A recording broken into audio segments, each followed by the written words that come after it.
it's more digestible for most people. Ice cream, what a lot of people don't realize, is not only frozen, but it's also cooked. So the cream went through 2 successive stages to make it more available. That's why a lot of people have less problems with ice cream than they would like just eating something like a dairy product if they have lactose intolerance or whatever. So it's all about the treatment, the cooking, the breaking down the protein, and the source too.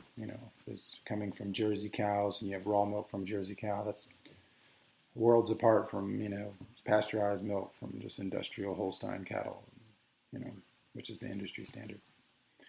So those are some other powerful blood tonics. I don't know. I mean, some vegetarians will go as far as cod liver oil, things like that, on top of their vegetarian thing.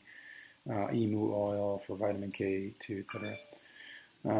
But if not, you can probably find the K2 can come through like there is it's called vitamin X. It's alpine butter. It's been concentrated and has a concentrated form of vitamin K2. Ghee also can have this type of grass-fed ghee that's bright color, can also bring about some of this K2. K2 is super important for pretty much everything in the body. It harmonizes all the rest of the vitamins and minerals, and so you have to find it, or you can borrow from the Asian cultures. The Japanese use natto. They ferment it. It's like little, non-genetic soy beans that are very small. When they're at a stage where there's not all this antitrypsin kind of like digestive limiting shell around it yet, and then they ferment that, and it's very sticky. It has this like stringy stickiness to it. It kind of smells. But finding that, or even making that yourself, would really be one, weekly practice, monthly practice that should be for every vegetarian. So these are stuff that no one's really going to tell you. Some of it, like in this exact concentration of it, if you have to do these things right, the way I said to do them, because if you just go buy some, fermented beet juice at the store and it's just all like pasteurized, and then you're like, yeah, I did that, and it's not going to work. You have to change your life basically and put things into place. For broth, I don't know. For vegetarians, it's tough. There is a vegetarian broth. I know that people have used everything from celery, which has a certain type of cellulose on it, which comes down into the water and can create a type of gelatin. Okra, there's other plants that have this kind of gelatin. So learning to use the beans and these other elements to create a kind of a broth, slow cooked, healthy broth would be advisable. You can maybe strain off all the beans and stuff, make some refried beans with the butter, and then freeze all the broth and use the broth for different things. But that would be important because you need minerals in a very easy to assimilate form, which the body appreciates. So that could be interesting. Another power food for vegetarians is learning to make seafood, algae tartare, which is in France. It's very popular. Ireland too. A lot of like coastal areas. And, it's an island, but anyway, coastal areas, cultivate seaweed. And so you take the seaweed and, look up the recipe. I mean, it can be very strong for your thyroid. So depending on where you're at with that, you might have to just dose it right. I've seen people that dose down to like a teaspoon, per day, or even less.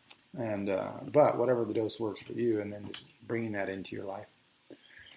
So you mix the seafood, the algae, the seaweed with, capers and olive oil, pickles, and, a couple things. And you make this little, tartare, and you can use that. You can put it in the fridge. It'll last for months. And so this is a power food for a lot of vegetarians. They love it in France. They just crave it. And it's an iodine doser. It's hard to get as much iodine for a lot of people, especially if you're not eating seafood. I would always recommend seafood for almost everyone, but as an addition, and, not frozen shrimp, if you can find fresh shrimp, and all these things like lobster, what's in the head of the lobster can change your life. Seriously, in one tasting, you can triple your libido, So a lot of these elements are missing from the vegetarian, so you have to kind of find a way to recreate this, and there has to be discipline and things put in place. It's not really, it's discipline at first, but once it's put in place, these things become self-evident. So really addressing the anemia, like we said, really addressing the iodine deficiency possibilities, really understanding the need for the butter and the egg yolks. The other power food is what I would use is either do it yourself or go to like Russian stores and buy like farmer's cheese. It's usually cottage cheese kind of looking. It's in little, it almost looks like ricotta or something. Sometimes you can find like ricotta like imported and stuff like that, but the problem is they're so salty, and the salt kills off a certain type of bacteria, which is interesting, and allows for what I call mechanical detoxification of the body. So the body, just like with clay or whatever, the body uses the mechanical nature of these cheeses, that structure, that kind of like clay-like, to slap toxins onto that wall and bring them out. So there's a need for that to not have salt in it, because that's going to repel these same toxins. And so having these salt-free versions, which is usually only done, I've seen it done every once in a while. You'll see like from Peru or some sort of like, like cheese, like I guess I don't know what they would call that. It's kind of like a ricotta, but from Peru or certain other areas where they know to not put the salt in it. And so those can be interesting, but in the Russian stores you can find it too, or you can make it yourself. Usually in Russian stores, this comes from Latvia. Just always read the labels, don't get the American stuff, if you can. Some of the American stuff isn't bad, because of what I've learned is the process of creating this type of cheese, this type of ball, that, the fat's not in it, and then it creates a protein structure. Like, some of that process has rooted out a lot of the toxins. The fat's no longer in there if you get the low-fat version, or I like the high-fat version if it's from the right soils. But if it's from the wrong soils, then and the wrong animals that are fed, in a way that creates estrogen-laced milk and all this kind of stuff, then yes, you'd get the no-fat version, and then you'd add your fat to that. So there's or cream you would add to that. So there's all these combinations, and it's learning to understand this stuff. And but if you take yourself, it's so easy. You just go find some raw milk, Jersey milk. The best is high iodine raw Jersey milk, and that usually comes from coastal areas, which, good luck. I mean, I have them here in Charleston, but good luck. And otherwise, you can kind of, like I said, borrow from the Russian stores and other areas where you can get it. So you make it yourself, or maybe just another raw milk, local raw milk. And so you just pour all the raw milk, buy like 4 of them, pour them in a big, casserole, and just let them sit for 3 or 4 days until it becomes like Jell-O. And then you just strain it, put it in an organic cotton pillowcase, and then just let it strain overnight, and then has to be overnight, and then it pulls it all out.